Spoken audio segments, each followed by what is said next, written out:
Hello students, in our this video we are going to discuss about the origin of cell wall. Now अगर हम cell wall की बात करें means कि जो सेल वॉल जो आपकी ओरिजिनेट हुई है वो कैसे हुई है, ठीक है।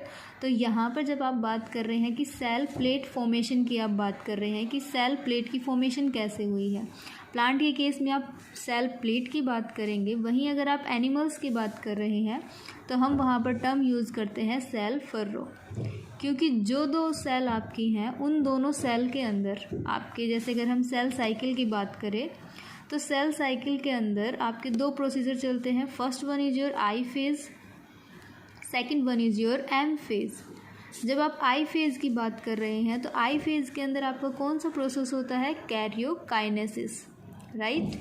अब कैरियोकाइनेसिस के अंदर आपका क्या डिवाइड करता है, न्यूक्लियस डिवाइड करेगा। After nuclear division the cytoplasm will be divide. तो साइटोप्लाज्म की अगर आप बात कर रहे हैं तो साइटोप्लाज्म जैसे ही डिवाइड हो जाएगा तो वहाँ पर आपकी सेल वॉल की फॉर्मेशन हो जाएगी और आपकी एक सेल से दो सेल फॉर्म हो जाएंगी।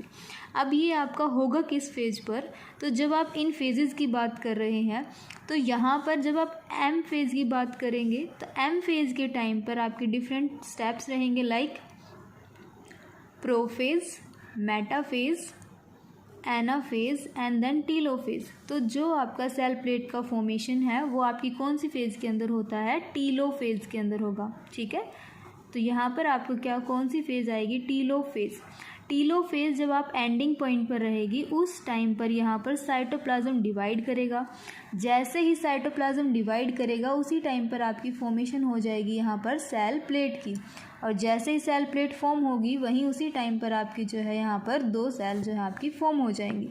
तो अब हम यहाँ बात करेंगे कि इसका फॉर्मेशन होगी कैसे। जो सेल प्लेट की हम बात कर रहे हैं उस सेल प्लेट की फॉर्मेशन होगी कैसे, तो उसको फॉर्म करने वाली एक स्पेशल स्ट्रक्चर रहेगी जो कि आपकी इस टीलोफेज के अंदर ही अराइज करती है। और उस बैरियर स्ट्रक्चर को हम क्या कहते हैं, यहाँ पर जब आप बात कर रहे हैं स्ट्रक्चर की तो उस स्ट्रक्चर को हम क्या कहेंगे यहाँ पर, फ्रेगमोप्लास्ट, राइट। फ्रेगमोप्लास्ट अब एक ऐसी स्ट्रक्चर है जहाँ जो क्या करेगी, सेल प्लेट की फॉर्मेशन करेगी। जैसे ही सेल प्लेट फॉर्म होगी सेल डिवाइड कर जाएंगी और फाइनली आपकी टू सेल फॉर्म हो जाएंगी। अब बात आती है कि फ्रेगमोप्लास्ट की फॉर्मेशन कैसे हुई। तो फ्रेगमोप्लास्ट जो है आपकी फॉर्म हुई है by using different organelles, like यहाँ पर आपके एक तो गोल्जी एपरेटस यूज़ होगा, दूसरा अगर आप बात करें तो यहाँ पर ER जो है वो यूज़ होगा। तो जो गोल्जी एपरेटस है उससे क्या होगा यहाँ पर आपके कि जो ये गोल्जी एपरेटस है ये क्या करता है, ट्रांसफ़र करता है। किसको ट्रांसफ़र करेगा, यहाँ पर पैक्टीन को ट्रांसफ़र करेगा, राइट। अगर आपको सेल वॉल की कंपोजिशन याद हो तो पैक्टीन आपको याद होगा। तो यहाँ पर जो आपको गोल्जी की बॉडी जो गोल्जी बॉडी है वो किसको ट्रांसफ़र करेंगी, पैक्टीन को ट्रांसफ़र करेंगी। किस लिए, for the formation of cell wall, ठीक है। अब ये जो आपका ट्रांसफ़र होना है पैक्टीन, ये कैसे ट्रांसफ़र होगा, बाय वेसिकल फॉर्मेशन, ठीक है। तो वेसिकल यहाँ पर गोल्जी बॉडीज़ के अगर आप स्ट्रक्चर की बात करें तो वहाँ वेसिकल्स प्रेजेंट हैं। अब ऐसी बहुत सारी वेसिकल्स क्या करेंगी, आपकी फ्यूज़ होंगी, एक दूसरे के साथ फ्यूज़ होती जाएंगी और फाइनली जो है आपकी सेल प्लेट दैट इज़ फ्रेगमोप्लास्ट की फॉर्मेशन करेंगी। और यहीं पर आपके ER जो हैं वो भी यहाँ पर इसकी फॉर्मेशन करवाने में हेल्प करेंगे। और यहीं अगर आप बात करते हैं जो सेल प्लेट फॉर्म होगी उसके अंदर अगर आप बात करें कि ये कहाँ से कहाँ फॉर्म होगी, तो इसका जो प्रोसीजर रहेगा फॉर्मेशन का वो क्या रहता है, सेंट्रीफ्यूगल रहेगा, ठीक है। सेंट्रीफ्यूगल का मतलब क्या हो गया कि जो सेल प्लेट की फॉर्मेशन है वो सेंटर में बननी स्टार्ट होगी और सेंटर से फिर वो मूव करते हैं किसकी तरफ, टेल की तरफ या एंड की तरफ, ठीक है, पेरिफेरी की तरफ मूव करेगी। तो जब सेंटर से आप पेरिफेरी की तरफ मूव करेंगे तो उस प्रोसेस को हम क्या कहेंगे, सेंट्रीफ्यूगल। तो जो सेल प्लेट की फॉर्मेशन है उसका प्रोसीजर आपका क्या रहेगा, सेंट्रीफ्यूगल मेथड रहेगा, जिसमें सेंटर में आपकी वेसिकल्स बनेंगी, वो वेसिकल्स फ्यूज़ होती जाएंगी, फ्यूज़ होने के बाद वो फाइनली एक फ्रेगमोप्लास्ट फॉर्मेशन करते हैं, ठीक है। तो ये आपका ये प्रोसेस रहेगा जिसके अंदर आपके सेल प्लेट की फॉर्मेशन होती है।